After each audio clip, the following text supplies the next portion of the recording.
Salve, salve, companheirada! Alfredo aqui passando mais uma vez para a gente bater um papo sobre as propostas apresentadas pelo ministro Haddad. Hoje de manhã teve uma entrevista coletiva com a equipe econômica e a gente conseguiu compreender um pouco melhor os detalhes da proposta para a gente debater ela aqui hoje. Bom, vamos começar dividindo em dois blocos. De um lado tem a reforma tributária da renda e de outro tem o pacote de gastos propriamente dito, em que pese eles terem sido anunciados juntos, são coisas que vão ter tramitação paralela e independente. A reforma tributária da renda vai correr ao longo do ano de 2025 para viger a partir de janeiro de 2026, se aprovada no Congresso. No Congresso, cabe ainda emendas, cabe ainda alterações, enfim. A gente vai ter todo o ano de 2025 para acompanhar a tramitação dela no Congresso, entender melhor e debater todo o conteúdo dela. Bom, mas o que é que o governo está propondo para o Congresso apreciar em relação à reforma tributária da renda? O governo está propondo uma conta que é soma zero. De um lado, ele favorece as pessoas que têm salários mais baixos, isentando de imposto de renda aqueles que ganham até R$5.000. E para compensar esta isenção, para compensar essa perda de arrecadação, ele cria uma tributação para quem ganha acima de R$50.000, sendo que, no caso dessa tributação de R$50.000, é somado todas as rendas que a pessoa tenha. Então, se a pessoa tem um salário, mas ela também tem um imóvel alugado, ela também tem um investimento no mercado financeiro, se somando tudo isso, ela soma mais de R$50.000 por mês de renda, ela vai ter que arrecadar um imposto mínimo de 10% sobre esta renda. Então, segundo a equipe econômica apresentou, isso é uma conta de soma zero, que o que deixa de arrecadar nas camadas inferiores é compensado pela arrecadação nas camadas superiores, portanto não há uma alteração da arrecadação, é apenas uma forma de tornar a arrecadação mais justa, cobrando daqueles que ganham mais e isentando aqueles que ganham menos, portanto uma medida positiva do governo, mas que vai tramitar ao longo do ano de 2025 e a gente vai poder compreendê-la melhor durante essa tramitação, pois muita coisa ainda não foi explicitada, especialmente como é que vai ser a correção destes valores, eles vão estar indexados à inflação, não vai, enfim, tem muitas dúvidas ainda, mas teremos tempo para tratar desse assunto. Vamos, portanto, focar naquilo que é mais urgente, que entra em vigor já, que é a política de corte de gastos. Na política de corte de gastos também tem um ataque, um combate aos privilégios, que é algo positivo e que nós aplaudimos a iniciativa do governo. Temos ali, por exemplo, um combate a privilégios das aposentadorias militares que não existem em nenhum outro setor. Então, o fim da morte ficta, o que é o fim da morte ficta? É aquele militar que foi expulso das Forças Armadas, por exemplo, por ter cometido algum crime ou por ter tido algum ato de conduta completamente ilícita, irregular, ele foi expulso das Forças Armadas e ele tinha uma morte fictícia, uma morte ficta, para que a família continuasse recebendo a pensão como se aquele indivíduo tivesse sido morto e não expulso das Forças Armadas. Acabar com isso, portanto, é um ato moral e um ato que também promove corte de gastos. O outro é o fim das transferências das pensões, que era aquele caso do militar falecido que, corretamente, a esposa ficava recebendo a pensão, mas eventualmente a esposa transferia para a filha transferia para a filha caçula, enquanto a filha não casasse, essa pensão era paga indefinidamente e com isso há um corte de gastos, de novo, uma moralidade no sistema. E propõe também uma idade mínima para a aposentadoria dos militares para evitar aquela aposentadoria precoce que também onera todo o sistema. Além disso, tem ainda uma proposta de limitar, combater os supersalários do servidor público, que são aqueles supersalários que ultrapassem muito o teto constitucional, portanto, também uma medida positiva que ataca aqueles que estão no topo da cadeia. Então, qual que é o problema e que eu acho que a gente precisa se aprofundar aqui? É que talvez o peso maior, onde se busca economizar mais, apesar dessas medidas positivas de corte de gasto que eu citei, elas serem morais e interessantes, o maior corte não está nelas. O peso está nos mais pobres. E onde é que está o peso nos mais pobres? Há uma alteração da política de valorização do salário mínimo. Hoje, o salário mínimo ele é reajustado pela inflação do ano, mais a variação do PIB de 2 anos anteriores. No exemplo agora de 2024, por exemplo, o salário mínimo que entraria em vigor em janeiro de 2025, ele teria um ganho real de 2,9%, que foi a variação do PIB do ano anterior, mais a inflação deste ano. Então, portanto, o salário mínimo em janeiro seria corrigido por inflação, mais 2,9%.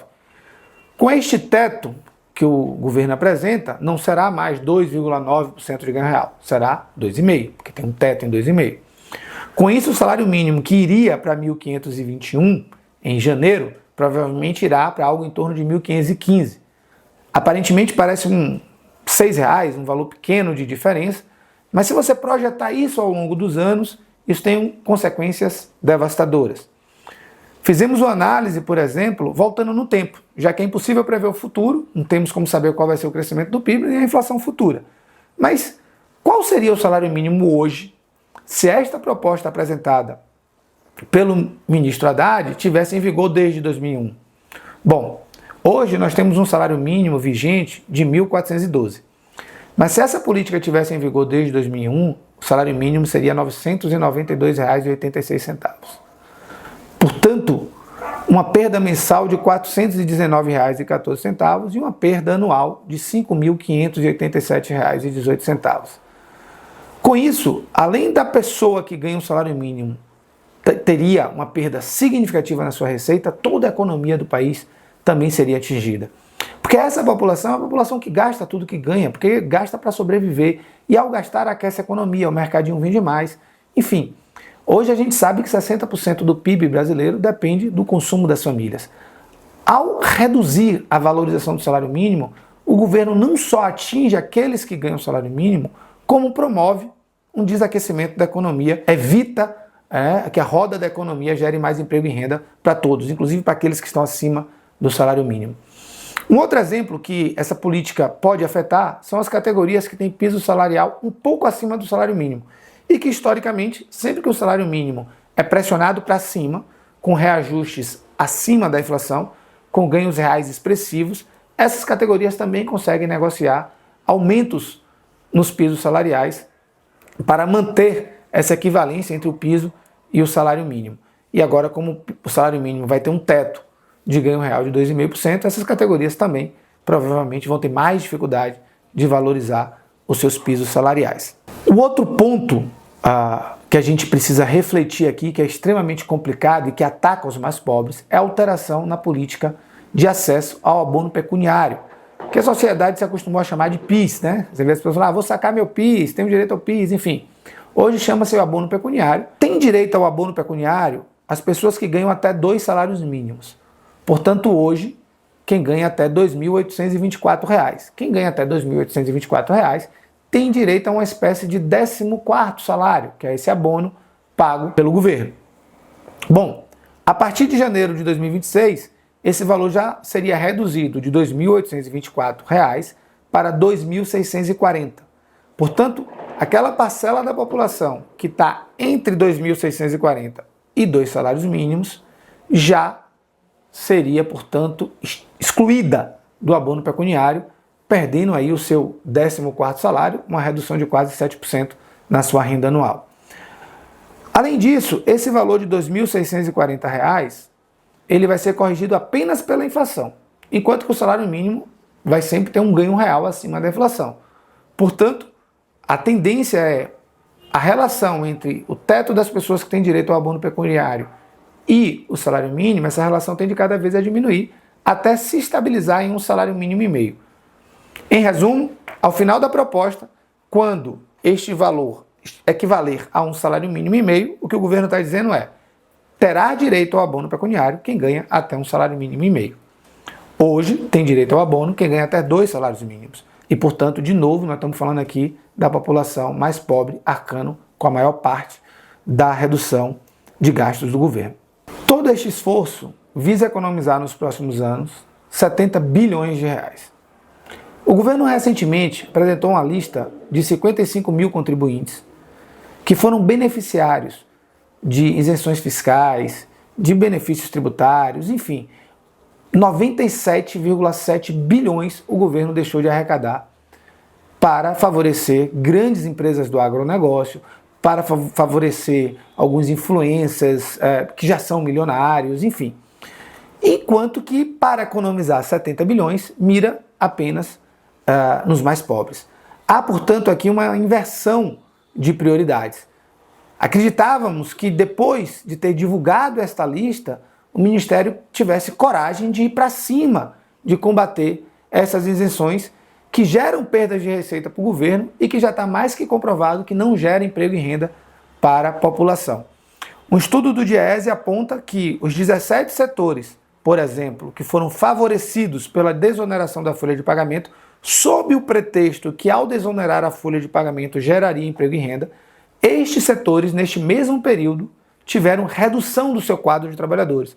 Portanto, apesar de beneficiados pela desoneração, eles não geraram novos postos de trabalho. Desoneração sem cobrança de contrapartida social, sem metas de geração de emprego e renda, é apenas transferir dinheiro público para patrimônio privado. Essa política que transfere patrimônio público, transfere dinheiro público para aumentar a lucratividade de grandes empresas privadas, é incompatível com o projeto de governo desenvolvimentista, trabalhista que esse governo se propõe a ser. O governo precisa ter coragem de enfrentar o mercado financeiro.